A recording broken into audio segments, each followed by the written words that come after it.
Welcome to VERTEX, your destination for the most fascinating stories in space, science, and AI. Here we uncover the mysteries of the cosmos, past and future, and bring you updates that connect cutting-edge discoveries with the ancient quests of humanity. Today we're traveling back to the height of the space race to revisit one of the boldest and strangest adventures in planetary exploration. This is the story of Venus, the closest planet to Earth, the most hostile world in the solar system, and why we haven't dared to return. Did you know that it's possible to land on Venus without a parachute or even a rocket engine? This is a unique feature of the planet, discovered by the Soviet Union. 5 decades ago, it was the result of a trial-and-error process that finally revealed the truth about the most interesting location in our solar system. This is what the Soviets found when they landed on Venus, and why they never went music. Venera is the Russian word for the planet Venus. It's also a series of 16 missions that sought to understand, discover, and map out Earth's closest neighbor, dating back to 1961 and extending all the way to 1985. The Venera project was a series of space probes and satellites sent to Venus that would study the planet and gather more information. Ostensibly, this was done for science, but we can't ignore the political implications, either one, of many ambitious plays by the USSR to assert itself as a more capable actor during the space race, while Mars tends to get all of the attention in the 21st century. Back in the day, there was actually much more interest in studying Venus. Why is that? Well, we can observe the surface of Mars through high-powered telescopes on Earth, so we had a pretty good idea that there wasn't a whole lot going on over there, aside from a minority of fringe theories about canals on Mars. It was generally accepted to be a dead planet. But Venus, on the other hand, presents a centuries-old mystery. All that we can see from Earth is an impenetrable, unyielding cover of thick clouds. So what lies beneath? If Venus has clouds, then it has a dense atmosphere unlike Mars, which means that there could be life on Venus.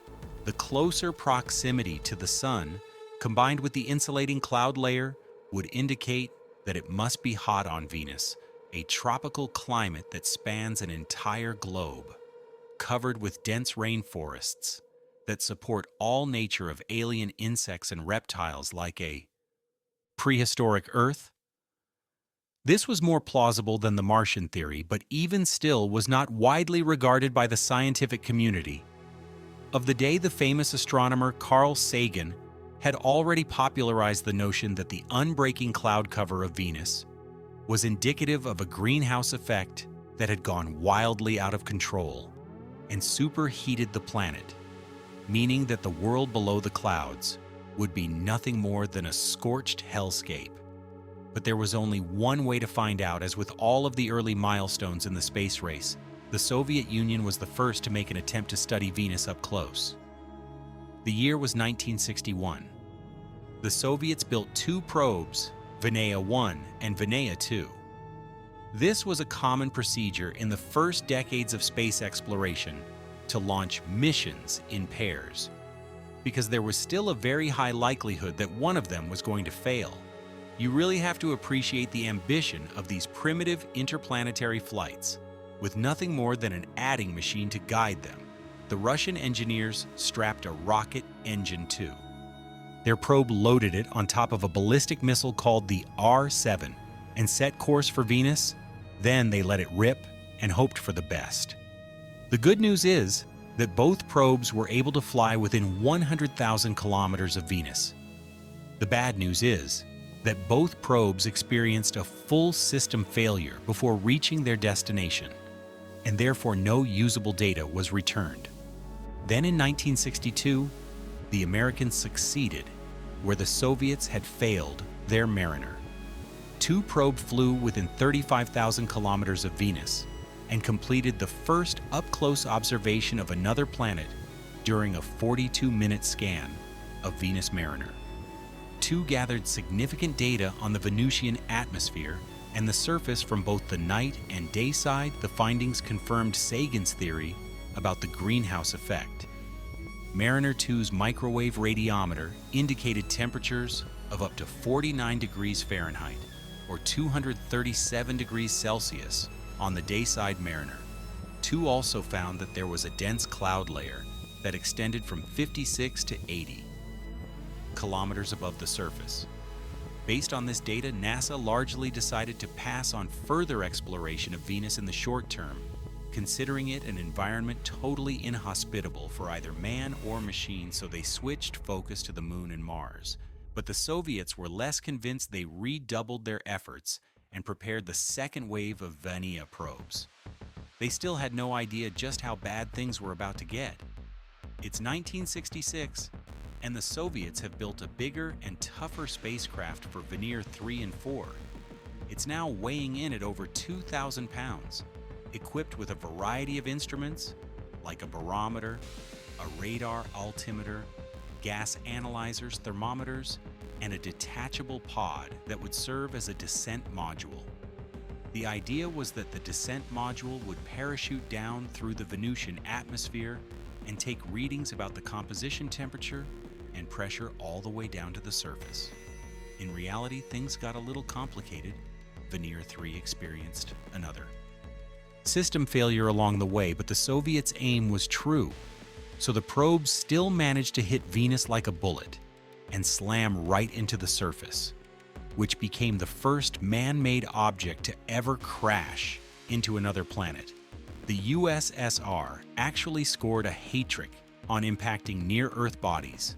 They were the first to crash on the Moon, Venus, and Mars. There's a lesson in there probably. If you're going to fail, do it historically. Right? Venera 4 in 1967 was the closest yet to a success story. The probe made it all the way to Venus, with all systems go, and dropped the capsule down into the Venusian atmosphere from here. The descent module successfully deployed its parachutes and drifted slowly down towards the surface. This was the first spacecraft to ever collect measurements inside the atmosphere of another planet. Data returned by the probe showed something very interesting at high altitudes. The atmosphere of Venus is very similar to Earth on a warm summer day.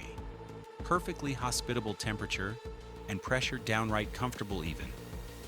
But the lower the probe descends, the more extreme the climate becomes, not only ramping up in temperature, but in atmospheric pressure as well. It gets so bad that after 90 minutes of slow descent, transmission from the probe goes dead. It's widely believed that the capsule was simply crushed like a beer can by the density of the atmosphere. So now we know that descending into Venus is like diving deep into the ocean, which is a strange concept to wrap your head around. That air could be so dense that it would crush a metal spacecraft with this new information. The Soviets were nearly certain that their remaining Venera 5 and 6 probes would have no chance of reaching the surface, but they launched them anyway. In the meantime, NASA had launched another flyby mission to Venus with Mariner 5. In 1967, it wouldn't make contact with the planet, but it got close enough to confirm what Venera 4 had experienced, that the conditions on Venus were somehow even more extreme than what had been originally detected in the early 1960s. With that in mind, the Soviets launched Venera 5 and 6 back-to-back in January. 1969, both probes recorded less than an hour of data each before meeting the same crushing fate as their predecessor. And yet the Soviet Union was not discouraged in their efforts. They would simply build even bigger and even stronger probes, and they were going to try again for their next round of Venera landing attempts, number 7 and 8. The Soviets made 2 very key modifications for one. The descent module was built from a thicker metal with more insulation from an internal sphere of titanium to protect instruments from heat and padding, to soften the blow from impact. And modification number 2 was pretty clever. The engineers wanted to minimize the amount of time that the probe was exposed to the environment, so they put an extra tie around the lines of the parachute. This would stop the parachute from fully opening as the probe fell through the upper atmosphere. Then the material of the tie was designed to melt at a certain temperature that would allow the parachute to deploy at a lower altitude, although Venera 7's parachute did deploy on August 17, 1970. It still didn't last very long.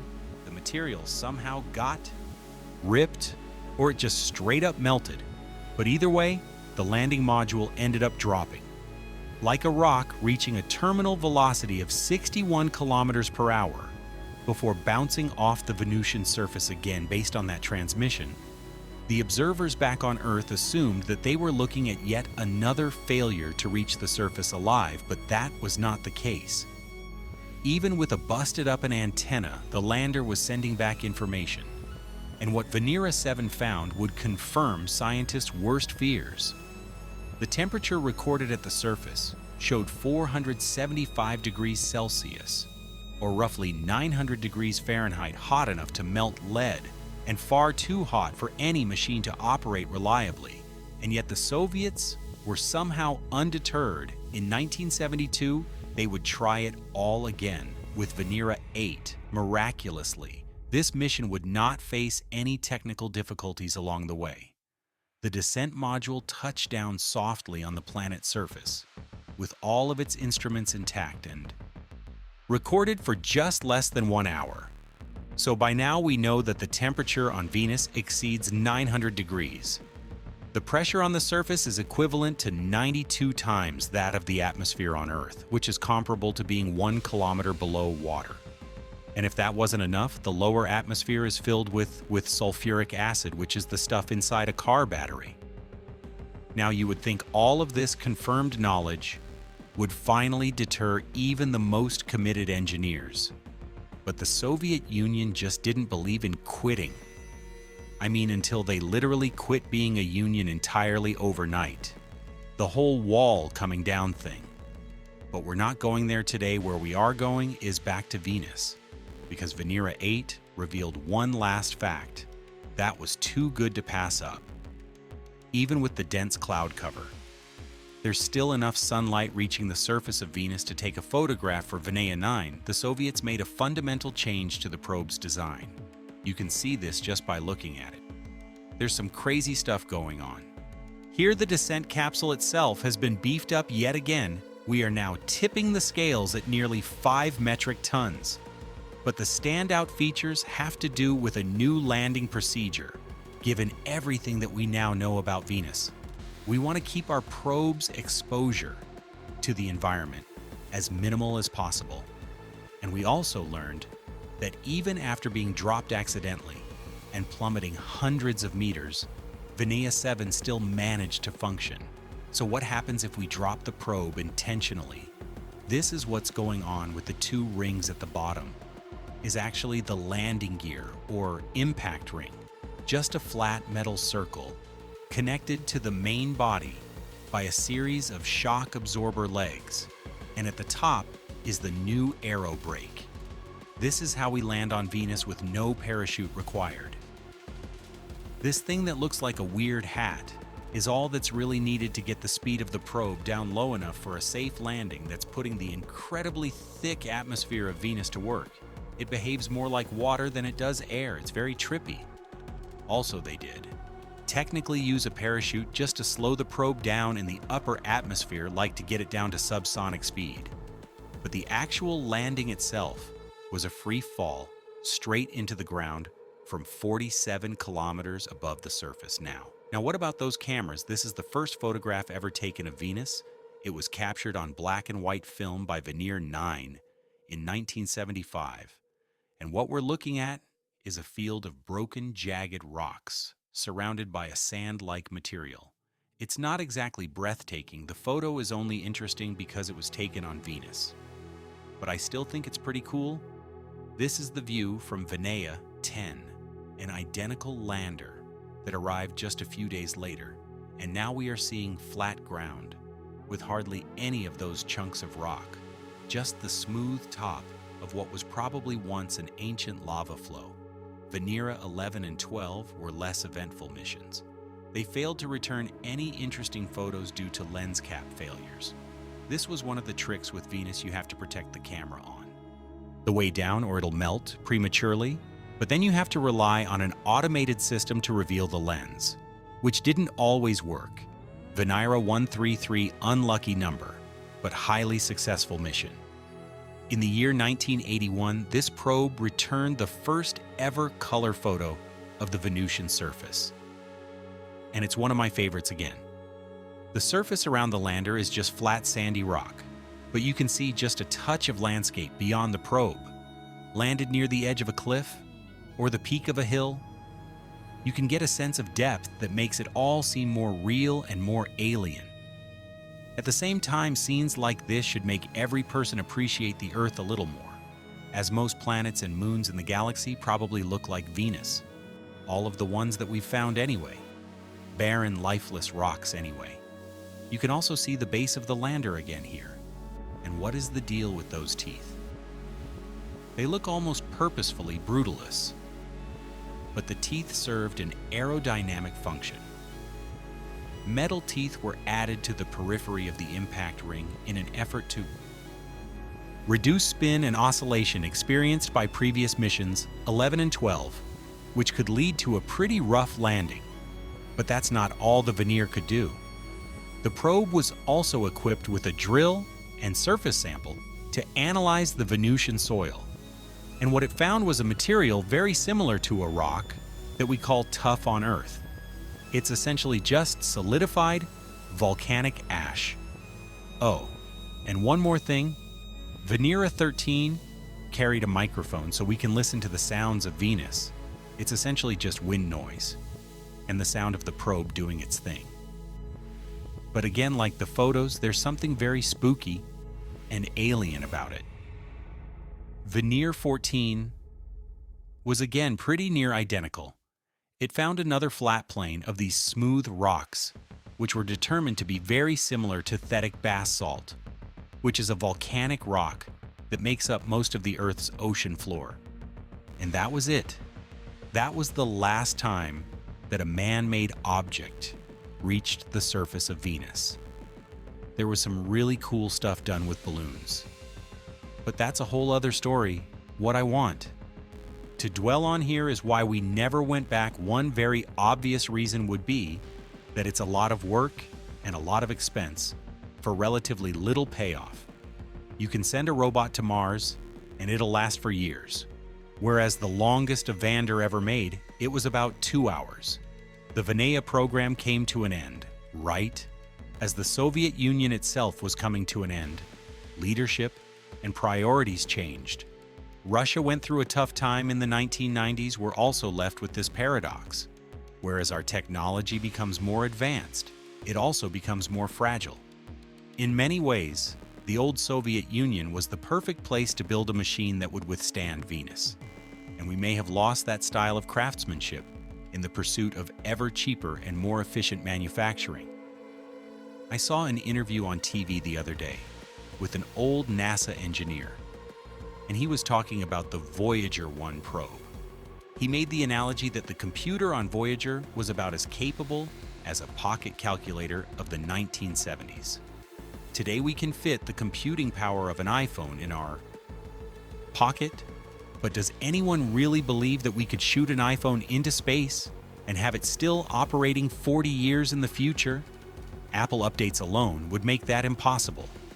But there is a lot that we still have to learn from the past if we truly want to push our space exploration into the future. And that brings us to the end of the tale of Venus and the Soviet Union's extraordinary Venera program. A triumph of raw engineering and determination against impossible odds. The story of Venus reminds us that exploration is not just about what we discover, but about how far we're willing to push ourselves to seek the truth. If you enjoyed this deep dive into one of the most dangerous missions in human history, make sure to like this video, subscribe to VERTEX, and hit the bell icon so you never miss our explorations into space and AI. Share this with a friend who loves space history. And let us know in the comments what mystery you'd like us to uncover next.